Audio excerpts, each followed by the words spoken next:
Pennsylvania Supreme Court. Let me have the honor of introducing the President of the Superior, Judge of the Superior Court, David Weck.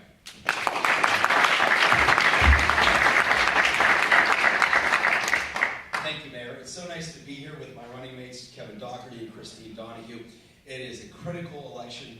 The power is in our hands.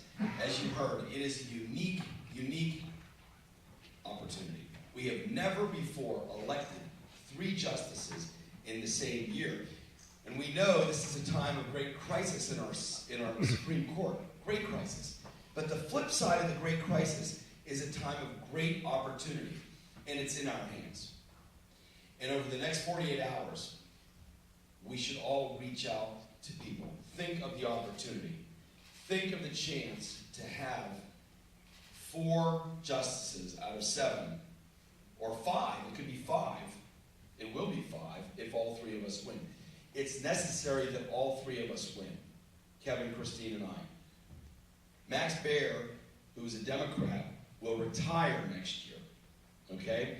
So come 2020, it's going to be Kevin, Christine, and me, plus Deborah Todd, who will be the Chief Justice then. That makes 4. That makes 4. 4 out of 7. Why do we need that majority? We need that majority because redistricting will come up. And you have lawmakers here who know better than I what it means to be oppressed by the Republican Party, which ought to be the minority party because we have 1 million more voters, but they're the majority party sticking it to us. And the only reason they are is because we've had a Republican-controlled Supreme Court stacking the deck. When Kevin and Christine and I get on the Supreme Court, we don't need to stack the deck. We won't stack the deck. We'll stand for the constitutional principle of 1 person, 1 vote. That's all we need as Democrats. We just need a fair fight because we are the majority party. And that's critically important. Rights to privacy, voting rights, environmental rights, and so many other things are coming up.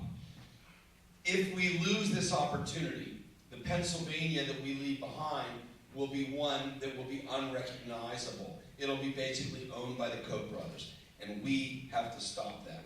So, I know you all know that you wouldn't be giving up this beautiful Sunday afternoon in autumn to be here if you didn't believe this. But what I want to say is this. Do any of you know anybody who doesn't know there's an election this Tuesday? I know people like that. I have my work to do. I'll bet you do too. Do any of you know anybody who kind of sort of knows there's something coming up on Tuesday, but isn't that excited about it? Isn't that turned on by it? I know people like that. Is there anybody here who knows somebody who's ready for this person or ready for that person for president, but not ready for this election now? That person is going to have his or her finger on the nuclear trigger. That president is going to be darn important. But guess what? 4 years or 8 years, that person's gone off, on a multi-million-dollar contract writing their memoirs, right? But the justices, we will still be there until the age of 70. Hopefully us. Hopefully not the other folks. The point is, these decisions that we're going to make are going to last and last and last. That's how the precedents are, right? So for the sake, when everybody in this room is gone except a couple of nice little girls I see, when our grandchildren are sitting here, when our grandchildren are sitting in rooms like this, they will be feeling the effects of the decisions these 3 justices are going to make. Those justices will be elected in just 2 days from now, and we all have a job to do to reach out to the people who aren't here, the people who are watching football right now, the people who are in the park, the people who are picnicking, doing all the things normal people that aren't like you and me, are doing. But we need to get those people out to vote. Those people are the people we need to reach. And don't ask them as a favor for Christine and Kevin and me. We have decent jobs. If we lose, we'll have good jobs. It's not about us. It's about them. It's about the people of Pennsylvania and what they want for their children and their grandchildren. What kind of state? Thank you.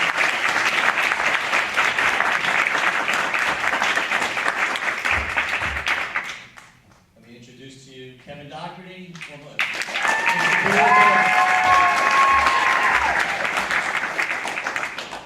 First and foremost, Your Honor, thank you very much.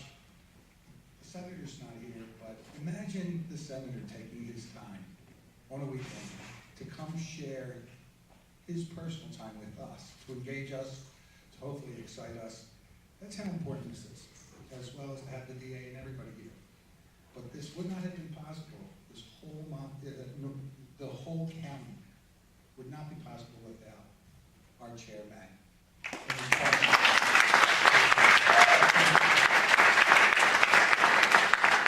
Seriously, David has really spoken about a lot of the legal issues. And that's important because it is incredibly important and life-altering for the most part.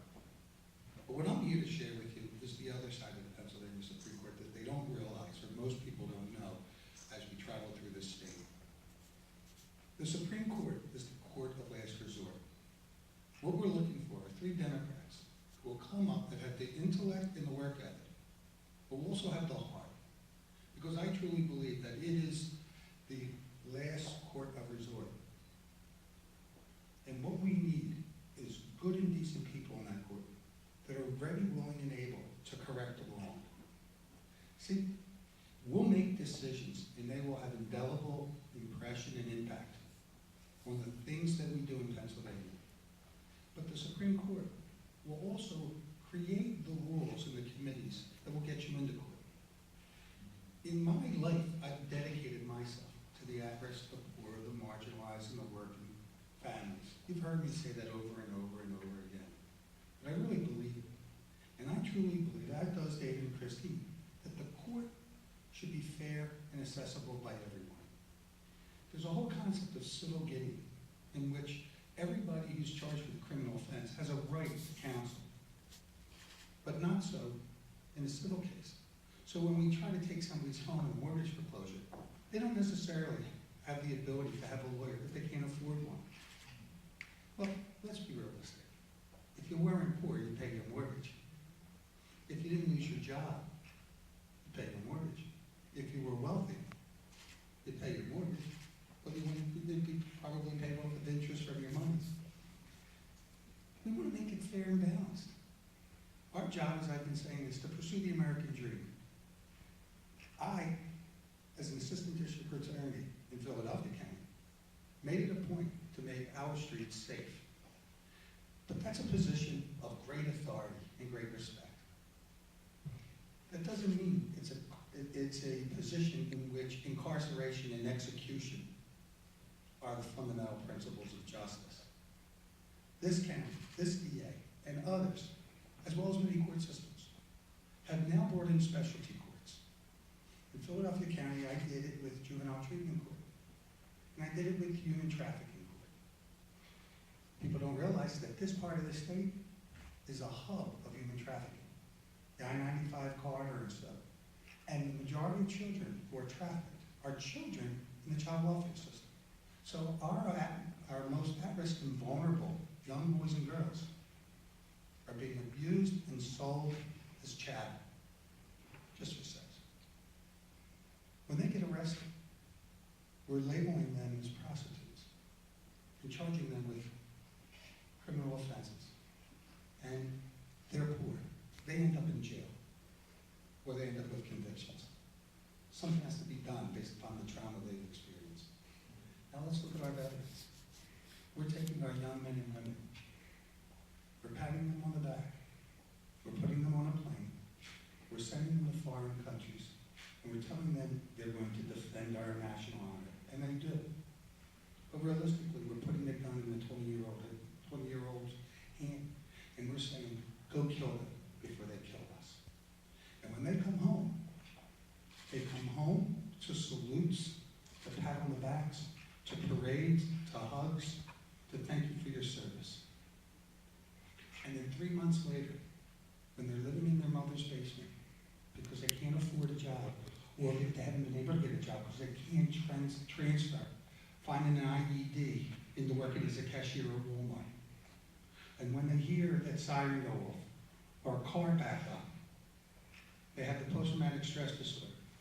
And because they've been heroes and patted on the back, they feel as if they cannot let their people down. So they decide to go to a local bar and have a few drinks, or use medication, try to self-medicate. And then what happens, they get all caught up in our criminal system. And as a result of them being arrested, unemployed, they're incarcerated, despite their presumption of innocence, because they're perceived as at risk. They fall for us. Isn't it time we fight for them?